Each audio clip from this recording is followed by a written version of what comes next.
Então vamos lá. Pessoal, boa tarde. Nós continuamos aqui a nossa aula de constitucionalismo, tá bom? A última aula eu parei para vocês, eu estava explicando sobre paradigma do direito. É um assunto que a gente estuda primeiramente em introdução ao estudo do direito. Mas não fui eu que ministrei a introdução ao estudo do direito para vocês, eu não sei como é que vocês estão nisso. Então a gente vai nivelar nesse assunto, é por isso que eu vou explicar aqui. Até porque se vocês tiverem estudado, podem ter esquecido, né? Vai ser muito bom a gente sedimentar essa base novamente para poder continuar com a nossa matéria, tá bom? Eu vou dar uma breve explicação nessa aula sobre a evolução dos paradigmas do direito, tá? E aí eu começo perguntando para vocês uma pergunta retórica que vai ajudar a gente a entender o nosso conteúdo.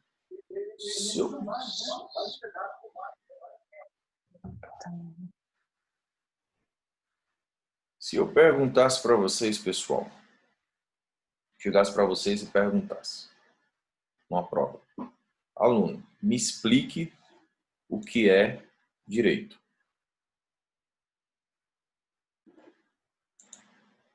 O que vocês conseguiriam me responder? Vocês conseguem sintetizar numa frase, numa explicação, em 10 minutos, o que seja direito? É uma pergunta simples, é uma pergunta pequena, mas que pelo menos, desde o século XVI, é uma pergunta que não tem uma resposta satisfatória, específica, uma resposta tranquila.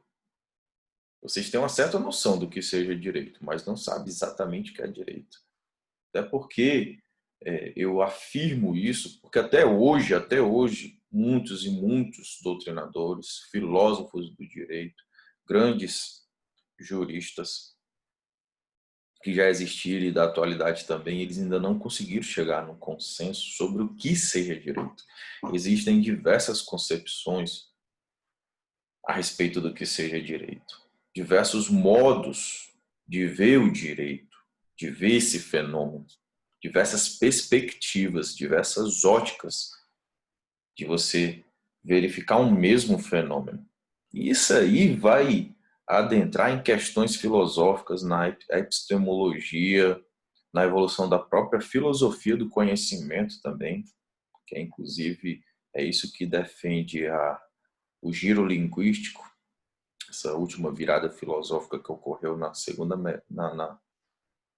pelos anos de 1940, com o neopositivismo lógico-semântico, principalmente com tratados lógicos filosóficos de Wittgenstein, e posteriormente com as suas investigações filosóficas, um livro que ele lançou na década de 60, mudou totalmente a questão da filosofia do conhecimento e o modo como um cientista pode chegar aos aspectos de verdade a respeito de um dado objeto que está sendo conhecido. A mesma coisa pode se falar do direito, tá bom? Do mesmo jeito que existem diversas perspectivas na própria filosofia para analisar um objeto, existem diversas perspectivas para analisar o direito, tá? Que é a tarefa para o filósofo do direito, da ciência do direito, tá bom? Mas eu vou tentar dar para vocês uma noção, para que vocês possam caminhar e entender a respeito disso, tá bom? Então vamos continuar. Professor, o senhor deu uma live introdução sobre o que era neoconstitucionalismo e explicar o que é positivismo. Exatamente. Tá bom, Amanda? É exatamente o que eu vou fazer. Eu vou explicar para vocês o que é positivismo, mas antes de explicar o positivismo, eu tenho que explicar a concepção anterior ao positivismo. E a concepção anterior ao positivismo era o justnaturalismo. Tá bom? Então, o que caracteriza o justnaturalismo? Tá? É o seguinte, primeiramente vamos fazer uma diferença. Direito posto. Direito posto. Eu já até perguntei dentro de sala para vocês o que seria o direito posto. Já me responderam. É o direito vigente em determinada época e em determinada sociedade. Um conjunto de leis. Tá? Sejam normas, sejam mandamentos do soberano, sejam mandamentos do Estado, sejam mandamentos que venham do parlamento, sejam mandamentos que venham do Poder Executivo.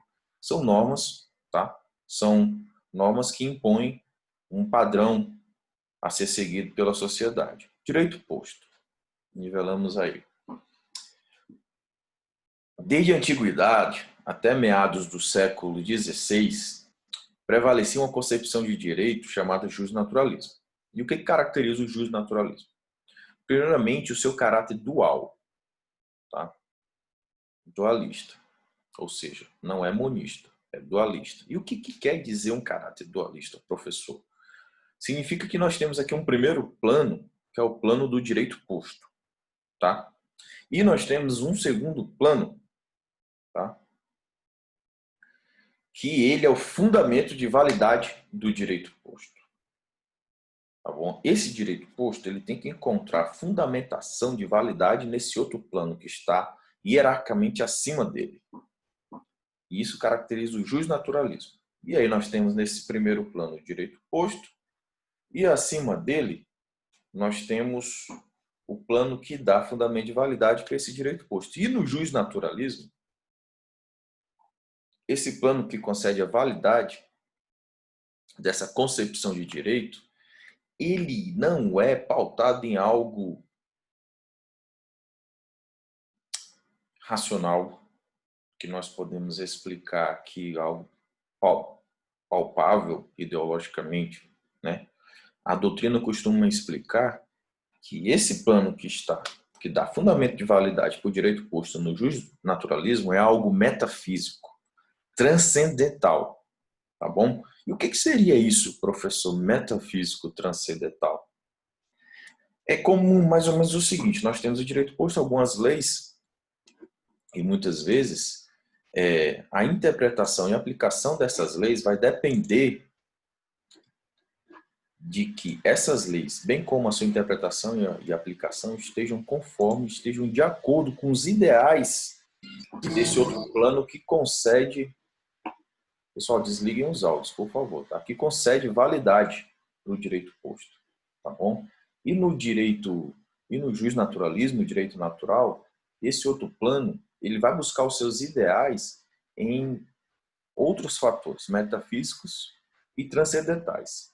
Ou seja, alguns vão buscar a explicação do direito em uma concepção teológica, por exemplo, ou seja, que é a vontade de uma entidade divina. O direito posto ele tem que estar conforme os ideais de uma determinada religião ou de uma entidade divina, ou o direito posto eles têm que estar conforme os ideais do direito natural do homem, tá? Dos ideais de justiça, dos ideais de igualdade, tá bom? A grande questão no justnaturalismo é porque esses ideais metafísicos e transcendentais, eles são por demais subjetivos, tá? Não tem como você delimitar o que seja isso para você adequar o direito posto. E isso traz uma grande insegurança jurídica e, a depender de como ele vai ser manuseado, pode gerar muitas arbitrariedades, tá bom? No processo de interpretação e aplicação do direito posto. Entendeu, pessoal?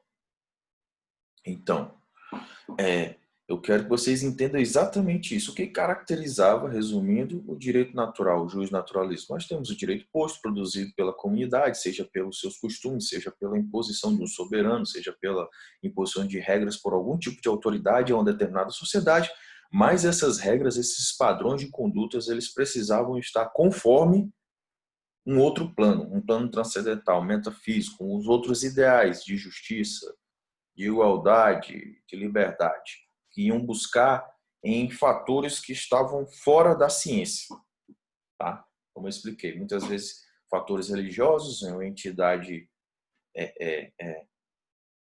divina, ou mesmo conceitos advindos da própria natureza do homem, que se entende do que é igualdade, liberdade, tá bom? Justiça. E isso caracterizou a concepção de direito durante essa fase do justnaturalismo que perdurou, pessoal, até pelo menos o século XVIII. Tá? Conforme eu já venho explicando, eu explico em todas as minhas aulas. A Revolução Francesa aqui, ó, é um marco na história da humanidade, né? Porque partir dela, ela consegue dividir a história da humanidade, seja na ciência histórica, no direito, ela consegue delimitar muitas coisas e a gente consegue, num plano metodológico e didático, ensinar muito bem, traçando esse corte metodológico. E com os ideais iluministas ali, que antecederam a Revolução Francesa, eles sedimentaram o caminho ali, já foram sedimentando o caminho para a inserção do positivismo dentro do direito. Tá? E é isso que eu vou explicar agora para vocês. Primeiramente, pessoal, deve-se entender que uma coisa é positivismo e outra coisa é positivismo jurídico. Tá? Tem uma pergunta aqui, acho que é do Luan.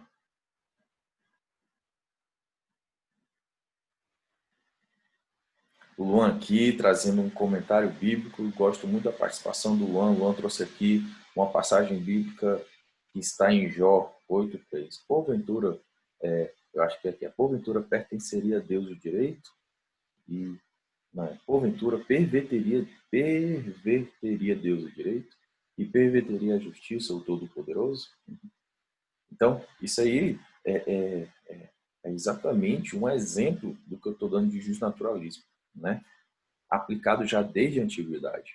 Você vê que a tradição hebraica, que a gente pode verificar isso na Bíblia, já demonstra tudo isso. Muito boa sua participação na aula, Santos. Muito obrigado.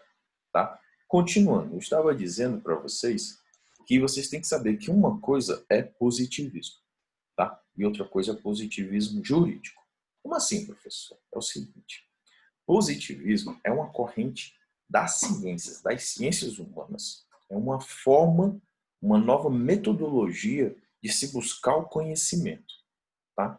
Inaugurou-se, o seu grande autor e expoente foi Augusto Comte, que foi logo ali na época já da sedimentação das bases do iluminismo na Europa. O que o positivismo prega? Ele prega que você tem que extrair a ciência de dados observáveis do plano físico, tá bom?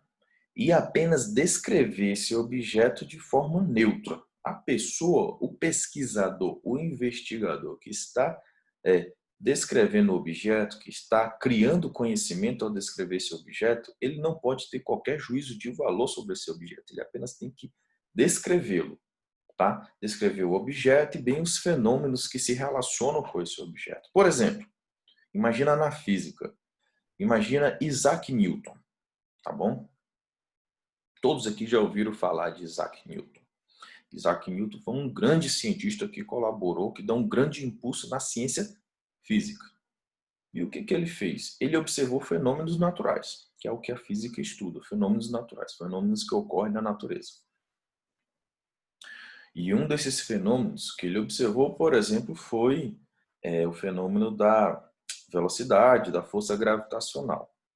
E a partir da observação desses fenômenos, ele começou a traçar postulados, enunciados científicos, né? Tanto que ele ficou conhecido pelas 3 leis de Newton, que são nada mais, nada menos que 3 enunciados científicos bastante conhecidos e que deram essa notoriedade a Isaac Newton. Um deles, por exemplo, é que toda ação corresponde a uma reação. Então, ele observou que um corpo físico, quando você imprime uma força nele, essa ação de imprimir força no corpo físico, o material vai fisicamente originar uma reação por parte do mesmo corpo físico. Isso aí é uma das leis de Newton. E ele descreveu isso.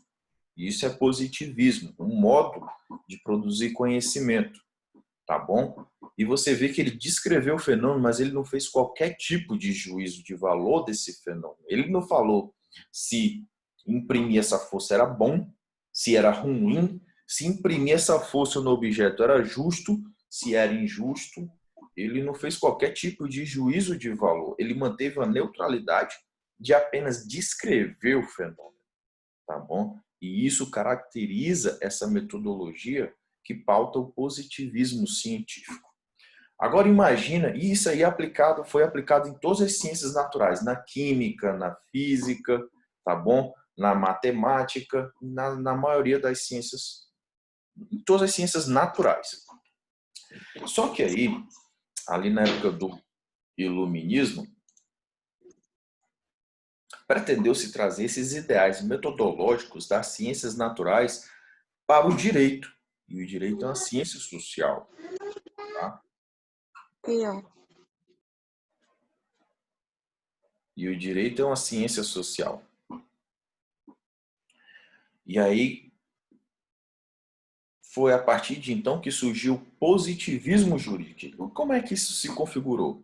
Você pega, traz esses ideais que eu expliquei para vocês agora para o direito e apenas muda muda o sujeito que observa e muda o objeto observado. Então, quando você traz para o direito, o sujeito que vai observar aquilo é o cientista jurídico, tá? É o doutrinador jurídico. Só que aí, no direito, ele precisa eleger um objeto para observar, para descrever.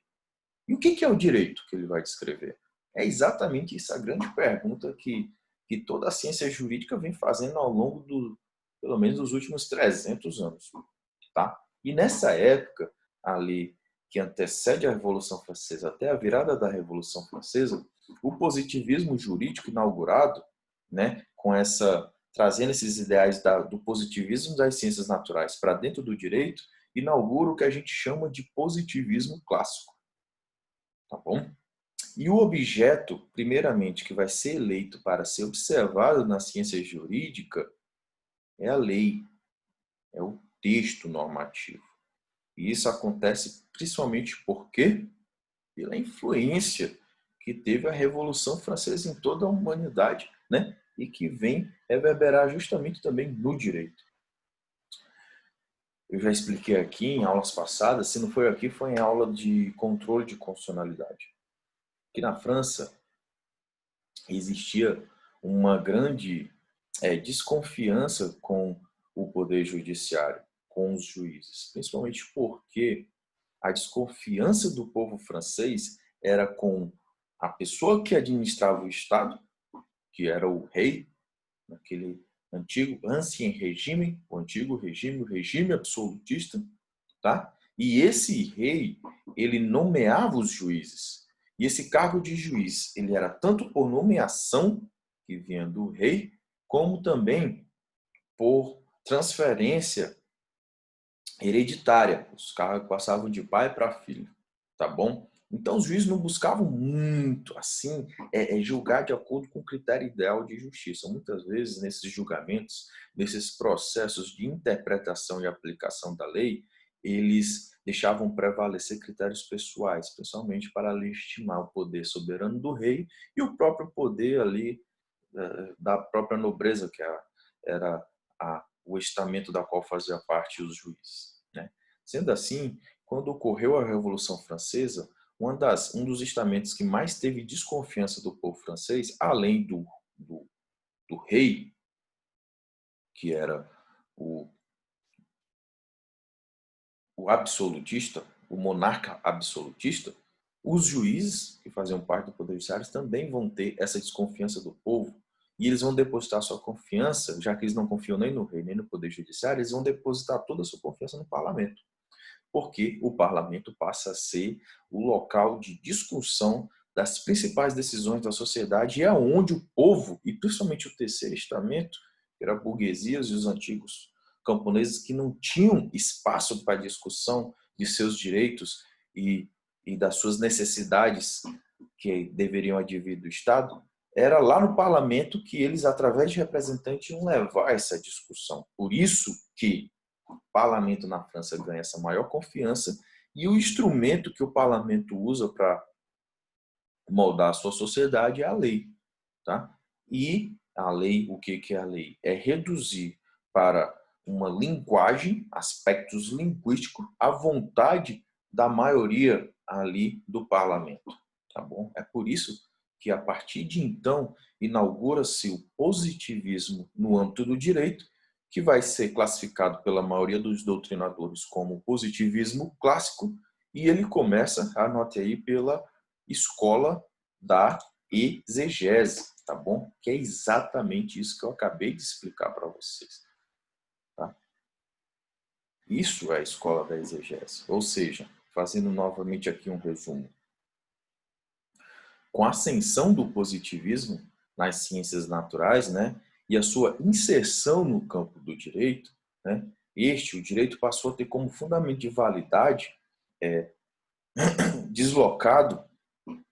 deslocando daqueles ideais metafísicos e transcendentais, ele desloca esse fundamento de validade para a vontade do parlamento, que é manifestada através do quê? Através da lei. E a lei é reduzida ao quê? A um texto em cima de um papel, a um aspecto linguístico, tá? Então, você vê que o fundamento de validade lá no justnaturalismo eram aqueles ideais transcendentais, metafísicos, a vontade divina, ou o que você entende por direito natural do homem. Você traz o fundamento de validade que antigamente estava nesses fatores e agora coloca na vontade popular, na vontade do povo, que se resume e que se traduz e que se reduz a um texto legal. E isso caracteriza a escola da exegese. Tá bom? Então, você pode resumir a escola da exegese, né, que ela viu que no texto legal, fruto da vontade soberana do parlamento, que é o órgão representante da nação, né, o fundamento de validade único do direito. Então, para essa escola, direito seria o que estivesse escrito no texto legal da lei. Então, se você perguntasse para as pessoas, né, que desenvolveram esse movimento, essa escola chamada escola da exegese,